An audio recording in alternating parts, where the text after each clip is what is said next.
Hello, my name is Meredith McGrath. I'm the registered dietitian from Redner's Markets, and joining me today is Beth Stark, the Director of Nutrition Outreach from Pennsylvania Beef Council. Hello, it's awesome to be here. I'm so excited to have Beth. We have been friends for a very long time. We've been friends, dietitian friends. Yes, family friends. Yes.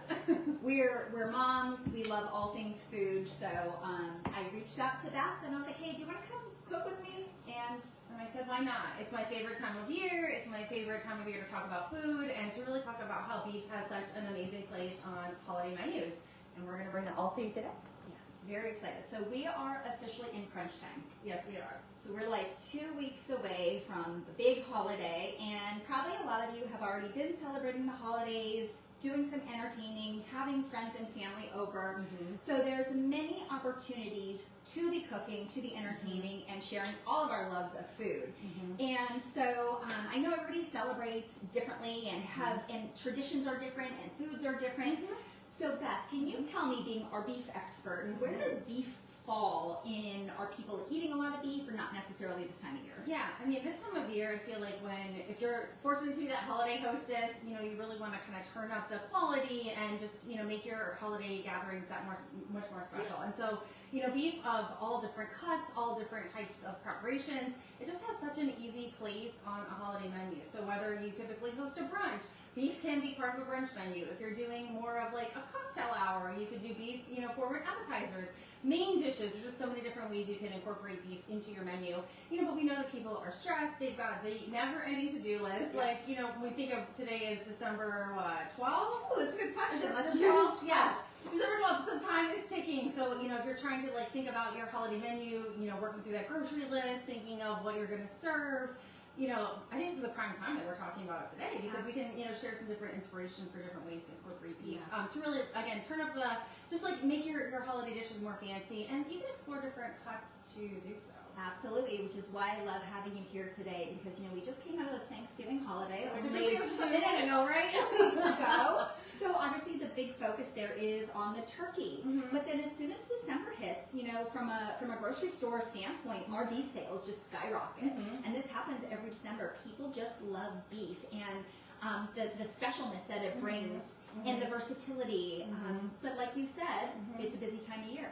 People are a little stressed. So we're joyous, we're excited that it's the holidays, but I know for me, I just finished our third and last holiday concert last night with my little ones. So we have that done, but we still have holiday parties, a little bit of shopping to do, and some other preparation. So you have a lot going on, but then in the meantime, you're also thinking about how do I plan this meal and how do I afford this meal? So now is the time of year where unfortunately budgets are tight because we're spending more money than we would normally. And it's just the end of the year where, if you kind of reflect on a year and where the money has gone, you may be even more, aware of where to spend and how to save. Right. We appreciate that for sure. So, the question for you is how do we still eat and enjoy the beef that we love, but be aware of a budget and make sure that we're still having a really good eating experience with the beef? Yeah, absolutely. I mean, one of my most favorite kind of tips, and gosh, I feel like I have so many different tips, but you can incorporate beef in, like I mentioned, a lot of different dishes across the holiday spread, but also there's a lot of different kind of trading you can do within different types of beef, for example. So if we're talking about roast, maybe there's a more premium roast that you would typically serve. Maybe this year it's a different roast option, which we're going to get into.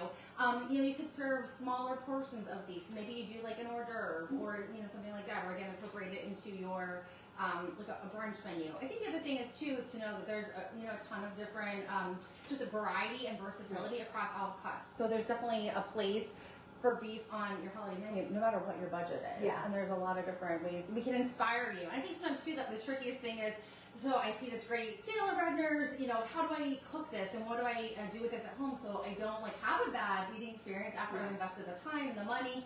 So, that's where the PA Beef Council can really step in and provide you some really great recipes that are chef tested, they're proven, and they can use all those great beef cuts, that are available in the meat case at Redner's and that will really kind of up the ante at your holiday menu. Before we forget, give us that website. So pabeef.org is where you'll find a ton of different recipes. We'll kind of cover some of this as well, but you'll find different ways to swap within different roasts. And if you're seeing a cut, so maybe the cut we're talking about today, the strip roast, you're not familiar with that. You can find different recipes that correspond with a variety of different cuts, which I personally love, and I learn something new all the time. So if you see something on sale or something that looks appealing, or you see a recipe that looks appealing, but you're not familiar with that cut, you can really become educated on the best cooking technique, whether that's grilling, broiling, roasting, you know, whatever it is, so you have that great eating experience. Because the last thing we want anyone to do is to be having your guests all around the table, they're gathered ready for that amazing meal, and then the cooking wasn't just right, and then you know, kind of damages the holiday spirit a little bit. So we're going to prevent that from happening today with all of this information. Absolutely. So there we have it. We have that website, and don't forget, of course, always our Red Nurse Health Sense magazine, which you can get in stores at all time. Also check out our rednursemarkets.com, and of course follow us on Facebook and Instagram. We're always putting out some really cool recipes there. And today, for those of you tuning in, if you have any questions or would like to comment your favorite holiday meal, we would love to gift one special guest watching us today a very cool beef swag bag and a Red Nurse $25 gift card. So don't be shy. Make sure you chat with us. We want to be here to help you because, of course, we love talking about food and all that good stuff. So, Beth, I love exactly what you said. You know, don't be afraid to kind of rethink the process. And planning is going to be half the battle. So, you know, one thing that I started to do at the holidays was to make a breakfast. You know, instead of having everybody over and a house full of people for a big dinner, why not have people over earlier in the day and do a breakfast? Or, like you said, the appetizers I think is really great, and keep your dinner a little bit smaller so that you could enjoy that premium beef experience. But absolutely. And you know, honestly, one thing I love about hosting like a breakfast or a brunch is there's so many different like make-ahead types of recipes, and one in particular that we were just talking about that I serve in my own home is a beef and vegetable quiche. So you can whip everything up in advance, and then literally all you do is pour it into that pie crust and then bake it the day of your, you know, your holiday brunch. So super easy, low prep the day of. Your guests will are sure to love it. Yeah, but I think being outside the box of how you can, you know, make your holiday meal special, and just getting creative with it. Yes. Like, there's no right or wrong. Like, let's just, you know, try and get inspired. And for those of you where this may be your first time hosting, that can be very overwhelming. Goodness gracious, yeah. So to think about the fact that roast is really the preferred beef cut at this time of year. Yes. So people really love to have roast. But if we were to say, okay, go pick out a roast at Red Nurse, you stand there in the meat case, and it's still overwhelming. Our meat guys do a really great job, and of course you could always ask them questions, but there are multiple types. So let's talk about the two popular types. Yes. So let's see, we have here, you want to talk about this one first? Sure. So actually, you know what? Let's go with the one that's over here, because we just took it out of the oven. So the very traditional rib roast is what we have. We just took it out of the oven. It is a little bit smaller size because there's, you know, we just kind of did it for demonstration purposes. So it was only in the oven for about 2 hours, and we got it to that perfect temperature of 135, which is right about medium rare. And we'll talk about that shortly. But it was really nice and easy. And what I love about the rib roast is it has gorgeous marbling. I mean, it packs so much flavor, and roasts of any kind are very easy to prepare and to cook. They really are. I mean, it's kind of like a fix and forget type of recipe, which, you know, again, around the holidays and just even for, you know, kind of a busy schedule, if you can simply, you know, season it with a variety of seasonings, put it in the oven and, you know, set the timer, like what kind of better way to prepare your dinner. And so, I mean, I love something like that for this time of year. So yeah, oven roasting is really easy to do with a lot of different specific beef roasts. Now, you wouldn't want to use a chuck roast, for example, in something like this. That's more of like a slow cooker. So it's again where some of that education on different cuts, where they're best suited for preparation, would come into play. You know, so using the rib roast here, which I have to say, the house just smells amazing. And the visual too.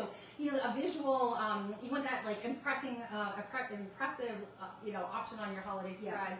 This thing looks amazing. It definitely makes a great centerpiece. It can feed a crowd. Another thing that I would encourage you to is maybe the week before the holiday, the week before your meal, you can go into the Red Nurse meat department and kind of talk with them. And then if you have something specific that you're looking for, hopefully they can help you with that instead of always just kind of pulling from the case. So that is always an option. So that is our rib roast, which smells really great, and we'll be carving that shortly. But the other roast that I want to talk about today is the New York strip roast. So this one you may not be quite as familiar with, but it still is super versatile, and it has beautiful marbling. It roasts really even, you know, because it really holds a nice shape. And some things that I love about this is the reason why it is so versatile. You can actually split this. So you can split it, cook part of it, you could freeze some of it. If you decide that you're having family over the rest of the week, you can cook it another day and then maybe make some roast beef sandwiches or something. So this is really a very neat cut of roast. Absolutely. And I love too that you can buy, you know, different quantities based on what your family need is.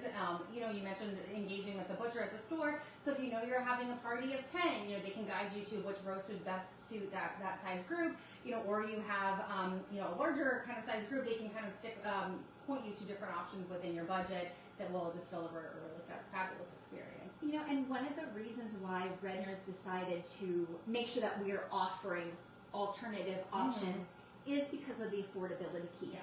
So again, our ribeye is that premium roast, special occasion. If it works for your family, that is certainly a great option. If you're looking for a more affordable cut, certainly this strip roast is it. We are coming out with a really great special. It is going to start next week on December 18th in this December 18th ad.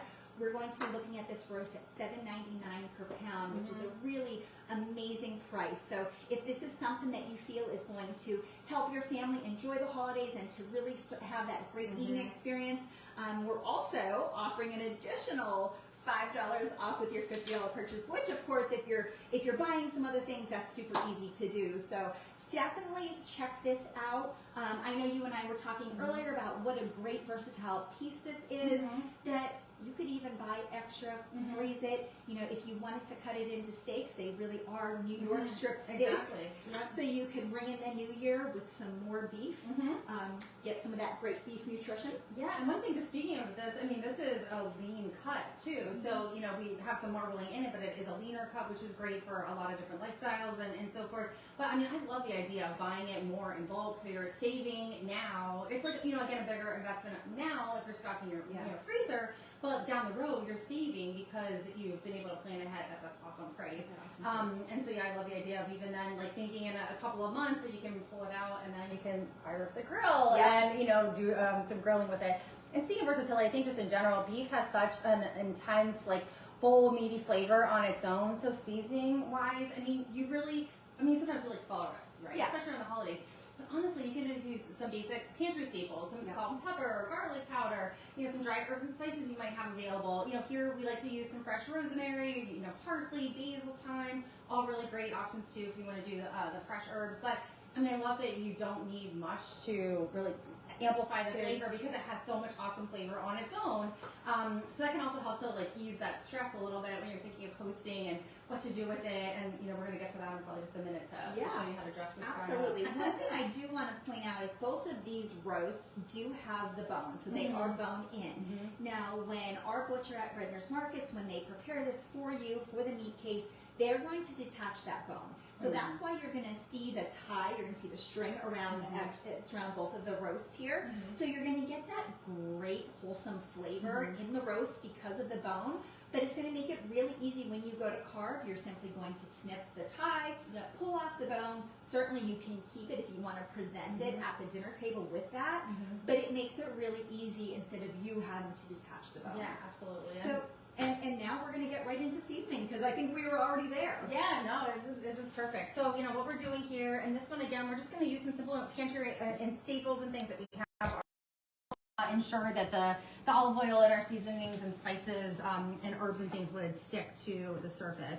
So, you know, a little handy brush would be helpful here. So we want to prepare all sides of the roast. I should say all sides that we can see here. So this will go onto a roasting pan kind of as you see. So no need really to season on the bottom portion, I should say. So dressing with some olive oil all around. And then you're kind of just, I guess, creating the glue, if you will. So here in this this bowl here, we have just a very basic mixture of some pepper. We've got garlic powder, some salt. You can use your favorite grilling seasoning if you like. And then what you have to do is season it all around. And what we like using the seasoning for too is it creates a crust. So I think not only does it add to a beautiful like visual, it does also seal in some juices. It creates a great little texture on the outside of the beef. I feel like this is positioned so beautifully. I don't want to. Oh, you got it. You got it. We'll get it back in position here. This is awesome. But it is very important to make sure that you're trying to cover as much of the area as possible, because we do want to be very generous with these seasonings. And just like Beth said, it's so easy to pull the things that you already have in your pantry. Of course, at Redner's, we have our own seasoning mixes, so definitely check those out. Another affordable option, they come in nice large quantities. So some of your favorite seasonings, you know, your salt, your pepper, your garlic, your onion, you can get those in bigger quantities. And of course, if you're a little nervous and a little hesitant, like, oh, I'm not exactly sure what to use, go for the seasoning blends. Yes. This way you don't have to always be guessing, okay, what should I use? Am I using too much garlic? Am I using too much onion powder?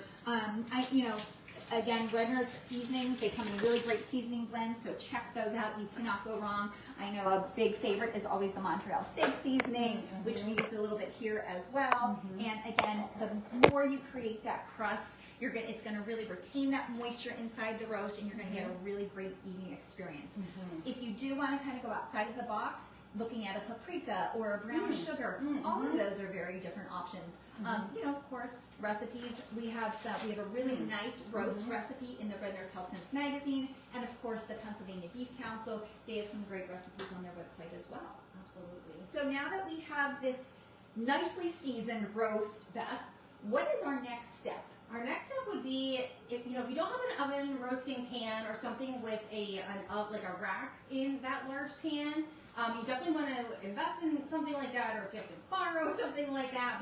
But the rack component is pretty crucial because you want to keep the roast elevated and away from the bottom of that pan so that it doesn't steam, so that you get that great air circulation, so that it cooks more efficiently, and also just so that it cooks thoroughly, and so that it doesn't kind of impact the flavor and the texture, which if it's kind of steaming in its own juices, the eating experience may just be different. So a nice large roasting pan with a rack, and then you would just put that, should we put this in here? Sure, go for it. Our little demo. So we'll put the fat side up. Okay. So this is again kind of how we dressed it. So we'll put that right on the roasting pan, and then this will go in. Now, depending on kind of what your end goal is, if you want to sear the outside of that roast, you would do that before you put it in the roasting pan. You could do that in a nice heavy skillet on top of the stove, or you would just simply add some olive oil to the skillet, and then you would sear, all basically three sides of it, just to add that kind of caramelization and browning on the outside surface. You can also just turn up your oven a little bit hotter, which I think we did in our other recipe. Yeah, for the rib roast, we went up to 425 for a little under 15 minutes, and got a really nice brown crust on the outside, and then immediately turned it down to 325 to let it cook for the remaining 2 hours. That's right. And so sometimes we think of like low and slow as being a slow cooker, but that's kind of how roasting works as well. So it's a slower cooking process. So you really don't want the heat to be that high, just so that it can kind of slowly cook, kind of breaks down just the meat to deliver a really great, like the muscle fibers of the meat to give a really great tender kind of bite with every bite of that roast. So I guess we would probably cook that for about 2 hours or so based on the amount of meat that we have there. And again, I think one of the great resources on our website, which we'll share some of these links as well, is that you can identify based on the size of your roast about how long it should cook. So if you're kind of like, I'm not sure, you don't want to overcook, you certainly don't want to undercook. We're using an internal, like an oven-safe thermometer, which we recommend just to ensure, again, that you don't over or undercook, so it's prepared perfectly and then safely. But it'll give you an idea of how much time to cook for that size of the roast. I like leaning on a chart like that just to give it foolproof. Make it foolproof. It helps because, of course, you're monitoring the temperature the entire time. I love these. You could put it right in the thickest part of the roast, and then this sits outside the oven, so you could always be watching. Of course, so there's some very high-tech ones that go to your phone and give you alerts and beeps. You don't have to get that fancy, but you still want a guideline. If you know that dinner is going to be 12 o'clock noon, if dinner's going to be at 5 o'clock, okay, is my roast going to take 2 hours? Is my roast going to take 4 hours? So you're generally looking at about an hour per pound of your roast. So that's a really good guide to go by. But still, it's going to depend on your oven. There's a lot of other factors. So having this thermometer is very nice to have. Absolutely.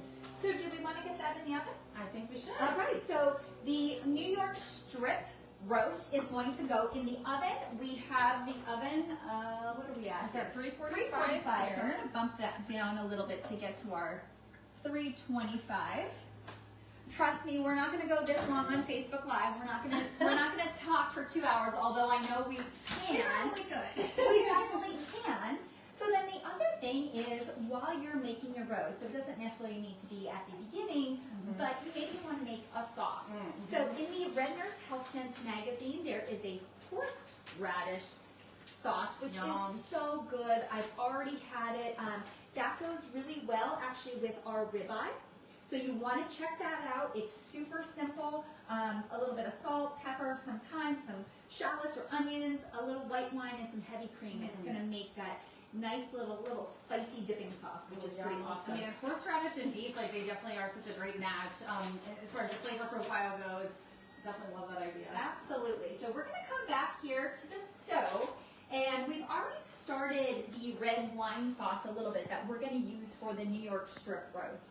So I have already sauteed some onions and some mushrooms. So that only took a few minutes, and some olive oil here on the stove. I've also reduced some beef broth and some red wine, so that has been nicely reduced on the stove. I'm now going to add an additional quarter cup of the beef broth with some cornstarch. And we're just going to simply whisk that in here to the sauce. And this is going to get nice and thick over the next few minutes. I'm going to turn up the heat just to about a medium-high heat. And we're going to let that go a little bit. And then all we're going to simply do is add back in the mushrooms and onions and a little bit of the fresh thyme. And you're going to have a beautiful red wine sauce that you'll be able to serve with the roast if you want to serve it on the side and let your guests kind of drizzle it on. Or if you wanted to drizzle it on yourself and make a really, really pretty centerpiece. Okay, and so Beth, while we're monitoring the temperature, let's talk a little bit about the temperature. What temperatures are we aiming for? I mean, it really just depends on kind of personal preference. I mean, if you want to take it out of the oven at a minimum of 135, just to ensure that it will rise in temperature several degrees within about 15 minutes. And that's the other thing, when you take that out of the oven, I mean, I think the tendency is you want to like dive right into it, right? Is that the right thing to do? I love hot food, so if it's coming out of the oven, I am ready to You're eat like it. right on it. But for, to retain that juiciness, to keep the tenderness as much as it should be, so you really would want to let that roast sit for about 10 to 15 minutes, tented with a piece of aluminum foil so it can remain hot, so that it does remain hot for those hot food lovers. And then you would slice it. And so that will, again, raise in temperature, what is it, like 5 to 10 degrees or so, like after it's been taken out of the oven. So 135, that would be a medium rare. If we're doing 145, that would be medium, and then a 150 would be medium well. So it kind of, again, does depend on, the preference of your guests, but you'd want to be aiming for a minimum of 135, just to ensure that it's at that safe to eat temperature after the heat has risen once it's sitting. And then, you would think we're going to roast and see. Let's get it out here. As you can see, we've definitely let this roast rest where it should have, and so that's where some of that juice has kind of escaped a little bit, but that's actually a good thing. And then, you're going to come in here and you're just going to kind of cut the tie off. And then you can, of course, start your slicing. And we see a beautiful light pink color. With the rib roast, you want to do about a ½ inch, so everyone is getting a nice thick slice. So we have some beautiful slices of rib roast here. And again, that nice crusty top. And then, of course, you would like to add some fresh rosemary to the dish. Yes. I mean, I feel like really you can see just, if this would be the centerpiece or like the main entree at a holiday gathering. I mean, the fresh rosemary around just the crusting that we have on top of the roast. It just really adds a lot of kind of an impressive feel to your holiday menu for sure. That looks great. And I'm actually finishing up that the sauce over here. It got nice and thick and reduced a little bit more by adding that cornstarch and a little bit more of the beef broth. So we have that in a pretty serving dish. Go ahead. Going to add the mushrooms and the onions in here, and then of course that fresh thyme. And look at how beautiful. We have some nice, beautiful color. I love the deep red to kind of Yep. go along with the rosemary and then the Exactly. herbs Do you that are smell on top. this? Smell this. Oh my. How good is this? Oh wow. I mean, is it lunchtime yet? I know. Well, it technically is. But look at how beautiful this. If we were to have a nice serving plate here, we have this beautiful color. Again, we have the rosemary. Of course, if you want to even sprinkle with a little bit of those beautiful cranberries, we have those as well. So it's definitely possible with any roast and any roast that fits your budget. Yep. You can get this out there. And speaking of budget and time budgets, I have to make sure that I mention our wonderful sides that we have available at Redner's. So if you're already a little overwhelmed about hosting and not quite sure how you're going to get it all done, we can help you shave some time off of that holiday meal preparation by using some of our chef-prepared, ready-to-heat sides. So we have mashed potatoes, we have sweet mashed potatoes, we have this delicious, creamy, white cheddar macaroni and cheese. Oh my. That's So, amazing. you can get them all. I have the smaller versions here with me today, so these are about 16 ounces, but at the holiday time starting next week, we will be offering 50-ounce sides at a really great price. So when you're there and you're purchasing some of your other items for your holiday meal, definitely check out those sides, and of course swing by our produce department because we have so many produce items that are really ready to, we have green beans already prepped, we have beautiful Brussels sprouts that really don't take much time at all. All you have to do is maybe add a little bit of olive oil and some salt and pepper. So really your side dishes can be really quick and easy. Yeah, no, I mean, there's nothing better than saving a little bit of time here and there. And I love too that you have more options. Like you're in there getting your, perfectly priced roast, and then you can save a little bit of time, with those ready to just heat and eat sides. Fewer dishes and less time in the kitchen. More time with your family, which is really important this time of year. Avery, do we have any questions? No, we do not. Okay, so I've added the links. We don't have any questions, but we have some links here in the comments below. And certainly if anybody's out there and you're watching us on replay, shout to us your questions or comments that you may have, and we'll make sure that we pick one of those winners for a Redner's $25 gift card and, of course, the beef swag bag. And again, don't forget the Redner's Health Sense magazine, the very delicious herb roasted beef with horseradish mustard cream sauce. That recipe is in here. And then we had, let me just make sure I get this right. This one is from the Pennsylvania Beef Council. This is the peppercorn crusted, which is what we did with the strip roast, with red wine sauce. And of course, we are definitely huge fans of this red wine sauce. So you can check for that recipe as well. And don't forget that sale is going to start next week, which is Thursday, December 18th for the New York strip roast. That is going to be $7.99 a pound, plus we have that extra dollar amount off once you spend $50.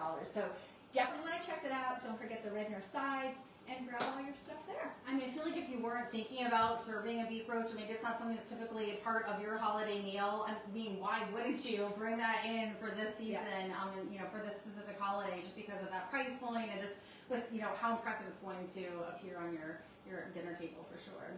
So Beth, I want to thank you because you made roasting look very easy. You made it look very easy. I think the oven does most of the heavy lifting, right? But just, if you were to have a couple last minute tips, what are things that we really need to make sure that our roast comes out, that perfectly cooked roast with that great eating experience? Yeah, I mean, I think again, just to not overthink the seasonings, use what you have. And again, you saw, it took 5 minutes or less to really dress up the roast and get it into the oven. I think working with a butcher to help identify what cut would be best to serve for your specific size group. And so we're looking for around 12 ounces up to a pound per person based on if it's a boneless roast or a bone-in roast. So make sure that you have enough. I mean, maybe you want to have enough for not only the meal but for leftovers. So have that planned in advance. And then again, if you're cooking with an unfamiliar cut, we have a ton of different recipes on the pabeef.org website. Again, where you can look by the specific type of roast, or you can look by a specific type of other cut if you're looking for maybe a steak for the holiday, or for New Year's Eve, or we've got a lot of holidays coming up. So you can look by those specific cut types and the recipes that will correspond. Which I love that it takes that kind of that uncertainty and makes it a little bit more foolproof, so you have a good meal at the end of the day. So I think those would be some of the key things to mention. And Very good. yeah, Don't forget your thermometer. and the thermometer too. Monitor the Yes. temperature and let it rest. That is very important to lock into those juices before you carve it.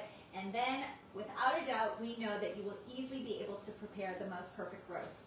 So Absolutely. thank you all so much for tuning in. Beth, thank you. It's great to see you, Meredith. my friend. Always great to see you, and we appreciate your expertise. So again, please do not forget to comment if you have any more questions, and maybe you're the lucky one who will get picked for that Redner's $25 gift card and beef swag bag.